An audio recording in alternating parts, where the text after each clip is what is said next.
Señal directa. Saludamos vía telefónica a la diputada local por el partido Morena, María Esther López Chávez. ¿Cómo está, diputada? Muy buenas tardes. ¿Qué tal, José Ángel? Muy buenas tardes. A sus órdenes. Pues los ecos del crédito todavía ahí en el Congreso, ¿qué es lo que han analizado ustedes desde la bancada de Morena? Pues estamos evidentemente analizando los rubros que se fueron, que se están aplicando ya como un proyecto. Pues ya sabemos que todavía no está registrado el crédito, pero en esas estamos analizando evidentemente, como has de saber, José Ángel, las dos iniciativas que nos llegaron al Congreso del Estado, pues no tuvieron su tiempo suficiente para analizarlo. Hemos de decirlo con toda honestidad. Como sabrá usted, el 20 de mayo fue cuando ingresó pues precisamente la propuesta de modificación de los egresos del 2020, ¿no? Entonces seguimos todavía con el análisis de los rubros que se están pidiendo como reducción para poder justificar el gran bache que se está abriendo de todo el gasto que se generó por el COVID y los supuestos de reducciones de ingresos y de estatales y federales, supuestamente. Y entonces pues quedamos en contradicción de los tantas, ¿cómo se puede decir? De tantas partidas presupuestales que se mencionan para reducirlos. Diputada, para Morena, de momento, ¿cuáles son los rubros que más preocupan, aquellos que registraron reducciones? Pues evidentemente, por contradicción, el de seguridad, el que le parece que los desaparecidos van a ser doblemente desatendidos por el Congreso, desatendidos por el gobierno estatal para su atención y presupuestalmente hablando. Pues ahora resulta que se les hace una reducción al presupuesto enfocado para este tipo de situación tan problemática en Jalisco. Y otra, pues evidentemente el de salud, ¿no? Lo que representa el Hospital Civil para todo el estado y la zona, la región. Sabemos que es un ícono muy especial en el estado de Jalisco y para los jaliscienses. Entonces, ¿cómo es posible que habiendo tantísimas necesidades que cubrir, tantas deudas que tenemos con la ciudadanía en cuestión de salud, estamos hablando de que no entró el INSABI al estado y no entra como el presidente de la República lo había propuesto, y entonces se le rebaja un dinero que irrisoriamente sí se le inyecta a un hospital privado, ¿no? Al Ángel de Año para la atención supuesta del COVID, que no sabemos, no tenemos nosotros un informe claro de cómo sucedió ese arreglo o esa iniciativa que tuvo el gobernador o el ejecutivo. No sé quién le aconsejó semejante cosa al señor Enrique Alfaro para que se le tuviera que inyectar a un hospital privado y a la UDG se le dejara sin el presupuesto o se le rebajara tanto a la UDG como al Hospital Civil. Diputada, por lo pronto, de lo poco que se ha dicho, porque inclusive todavía hay que estar al pendiente, una vez que se instale esta mesa que dará seguimiento al crédito y a la definición de cada uno de los rubros a los cuales será enfocado. De lo que ya se ha mencionado, pues es que estas partidas que se reasignaron o que se vieron reducidas, al final no se verán afectadas. Dicen que se les retornará este recurso. ¿Ustedes ya tienen conocimiento de qué manera se haría esta práctica para que se les regrese este dinero que por lo pronto en el papel les han retirado? No, precisamente son uno de los inconvenientes que Morena señaló ante el propio secretario de Hacienda, porque le hacíamos preguntas precisamente de esa manera, ¿no? Cuestionábamos cómo era posible que se tomara de partidas, por ejemplo, de infraestructura y de obra pública, sabiendo que estaban asignadas y que después se estuviese pidiendo un endeudamiento para recuperarlas. Es que no entendíamos la dinámica de meter y sacar el dinero, más bien primero de sacarlo y luego de meterlo, y aún así, aunado a eso, justificar con una otra partida de 2.600 millones más, aparte de los 3.200 que ellos están estableciendo, como que es el bache que se hizo. Es decir, yo tomo este dinero y ahora pido deuda para pagarlo. Por eso se hace la cantidad de 6.200 millones.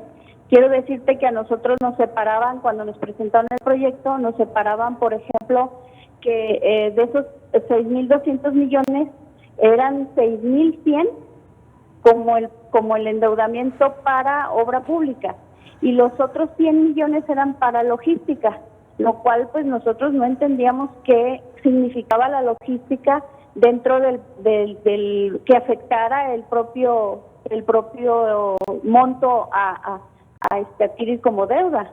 Entonces no entendemos cómo se hicieron los baches y cómo se van a volver a cubrir, y era otro de los cuestionamientos que hacíamos con mucha precisión.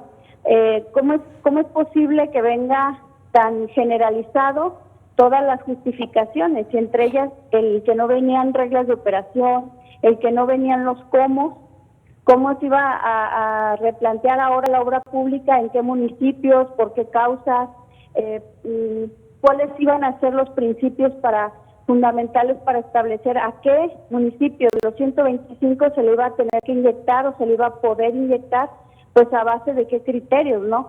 Se supone que la mesa es para vigilancia, no es para determinar ese tipo de cosas. No traemos entonces los legisladores de principio el conocimiento de las reglas de operación para poder llevar a cabo la reactivación económica tan llamada de esa manera desde que empezó todo esto de la pandemia. Oiga, diputada, insisto, bueno, por supuesto que falta muchísima información para aclarar todos estos puntos. Nos menciona usted que seguramente tomaron ese recurso para atender los temas de la pandemia. En ese sentido, lo que llama la atención es que desde el Ejecutivo dicen que no ha habido apoyos por parte de la Federación. ¿Es tal?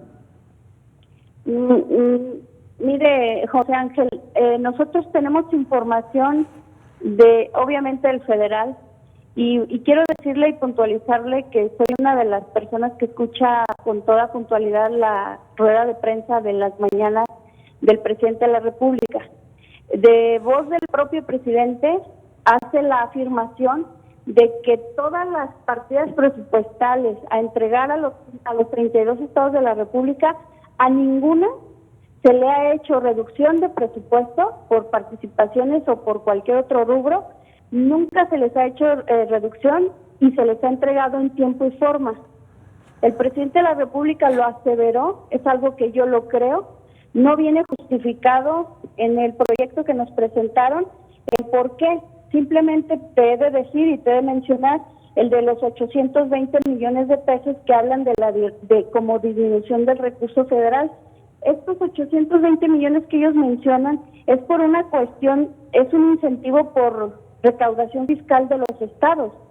Ellos están hablando de estimaciones, es decir, lo que ya no vamos a recaudar, lo que no se le va a dar en cuenta a la federación, por lo tanto no vamos a recibir el incentivo por recaudación fiscal, y que eso hace un aproximado de 820 millones.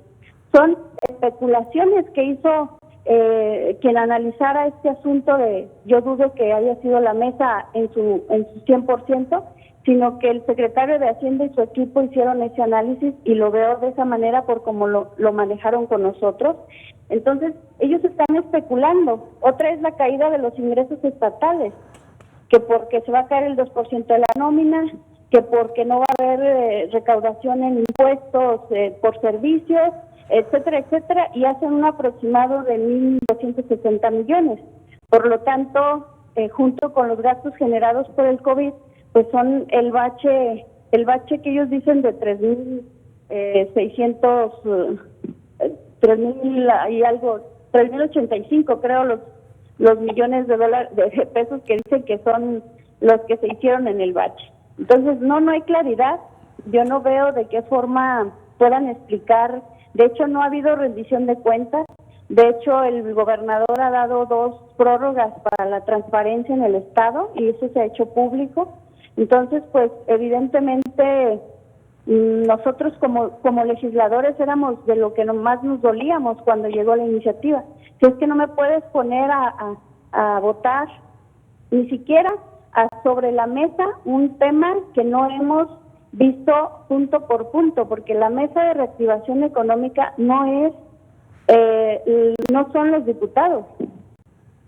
Entonces, habría que aprobarlo, como dicen ahora sí que fast track, cuando nosotros ni siquiera estábamos analizando los porqués y los cómo, y la rendición de cuentas del gasto con justificación del gasto precisamente que generó el COVID. Claro. Oiga, diputada, que nada saben hasta el momento de la diputada Patricia Mesa. No hemos tenido comunicación oficial con ella.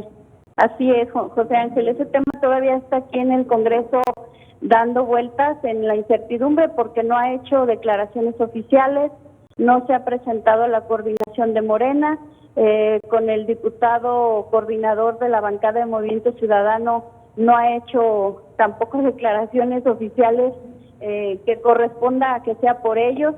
También ellos se muestran extrañados de que no tienen conocimiento de qué es lo que pasa con la diputada Patricia Mesa. O sea que ustedes ya le preguntaron hasta al coordinador de Movimiento Ciudadano si no se ha reportado con él. No, lo supimos por una entrevista pues prácticamente rueda de prensa que dio hoy en la mañana aquí en el Congreso.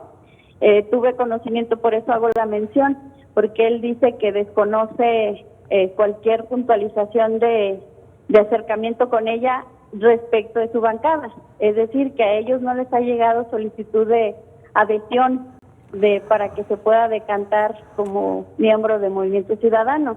Y tampoco a su vez ha sido, la diputada ha sido clara con la propia coordinadora, porque si nos ponemos en los zapatos de un diputado, decimos, bueno, pues yo dependo de un partido y no me comunico con él después de una sesión tan accidentada y de una situación ahí tan evidente de desobediencia, ¿no?, al partido y luego a la bancada. Entonces también la bancada tiene una coordinadora y tampoco ha habido comunicación con ella. Entonces, ¿qué quiere decir? Que la diputada Patricia Mesa no ha querido hacer declaraciones oficiales, seguramente está reflexionando lo que sucedió, está reflexionando las consecuencias de sus decisiones y en base a eso habrá que esperar a que ella emita declaraciones oficiales, ¿no? Claro. Oiga, diputada, hoy el Consejo de Rectores de la Universidad de Guadalajara, bueno, también publicó un desplegado en el que manifiesta su extraña de recursos, el retiro de presupuesto, ya lo citaba también usted, tanto a la Universidad de Guadalajara como a los hospitales civiles, y bueno, pues con una demanda de que todo se maneje con mayor transparencia y en medida de lo posible, pues simplemente se ajusten también al cumplimiento de lo que ya se había aprobado desde diciembre por lo que corresponde al presupuesto de egresos para este 2020. ¿Su opinión al respecto? Sí, yo considero que para nosotros es lamentable que no haya una explicación clara de los porqués.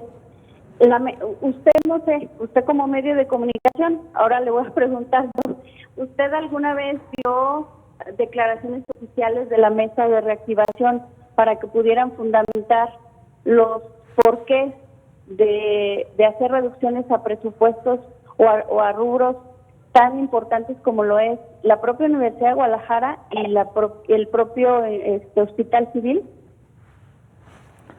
Pues no vimos, digo.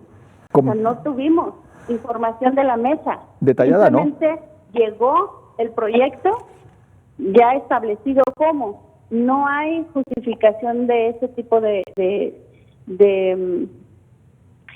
¿Sabía usted que el gobernador tiene un préstamo quirografario sostenido en 1,000 millones de pesos que no ha sido ejercido? Desde se ha tenido conocimiento, sí. No hay, bueno, eso fue lo que a nosotros nos dijeron en la reunión con el secretario de Hacienda, que no estaba ejercido, que ahí estaba porque era para una cuestión de flujo, económicos, flujo de dinero, que por la contingencia, que no habría que quedarnos sin la posibilidad de tomar económicamente hablando cantidades que se pudieran necesitar en una contingencia. Entonces, ese 1,000 millones de pesos que se adquirió mediante deuda quirografaria están ahí sostenidos, detenidos. Entonces, ¿cómo es posible que teniendo ese dinero no lo hubiesen ejercido para no crear los baches que ahora dicen que hay? ¿Apoya usted entonces el planteamiento de que se respete el ejercicio del presupuesto tal como lo habían aprobado ustedes en 2019? Sí, la bancada de Morena hacía un planteamiento distinto, que se analizaran otros rubros, que se analizara otro tipo de reestructuraciones a otras partidas, que por ejemplo una de ellas es la de comunicación, sí, que todo lo que le invierten a la imagen del gobernador y a la información que da el gobernador exclusivamente. Otra partida, por ejemplo, es la de verificación vehicular, que para hacer una sorpresa, el día de ayer se empieza a generar otra vez el tema de verificación vehicular obligatoria, cuando en ese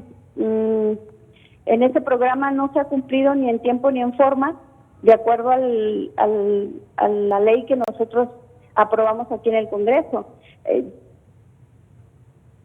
Sí. Fuera hasta agosto la obligatoriedad, porque era empezaba en enero del 2020, y ahí hay dinero, José Ángel, ahí hay también dinero que no se está tocando, y en realidad la verificación vehicular no va a suceder este año. No es factible, no se puede. Entonces, sí queríamos que se tomara en consideración otro tipo de cosas y no necesariamente la salud, porque es contradictorio. Nosotros estábamos pidiendo que no se tocara el presupuesto 2020 y que la deuda excede 2,600 millones de pesos al bache presupuestal que ellos afirman que hay por la pandemia. Pues porque ¿para qué quieren 2,600? El pretexto es la reactivación económica del Estado, que es una cantidad que le van a inyectar únicamente al sector de construcción para obra pública, pero eso no es una reactivación económica integral para el Estado. Claro. Entonces ese es el pretexto de agarrar el faltante que existe por gastos COVID y endeudarse para reactivar la economía, única y exclusivamente enfocado al sector de construcción. Diputada, por nuestra parte, agradecidos por su participación aquí en Señal Informativa, muy amable. José Ángel, a la orden, estamos al pendiente, tenemos obligación de seguirle los pasos a este tema. Se me hace muy grave que hayan endeudado a Jalisco 20 años y que no haya transparencia y rendición de cuentas ni siquiera para el propio Congreso del Estado. Muchas gracias, diputada. Gracias, muy buenas tardes. Buenas tardes. Es la diputada María Esther López Chávez, miembro del grupo parlamentario de Morena. Continuamos enseguida.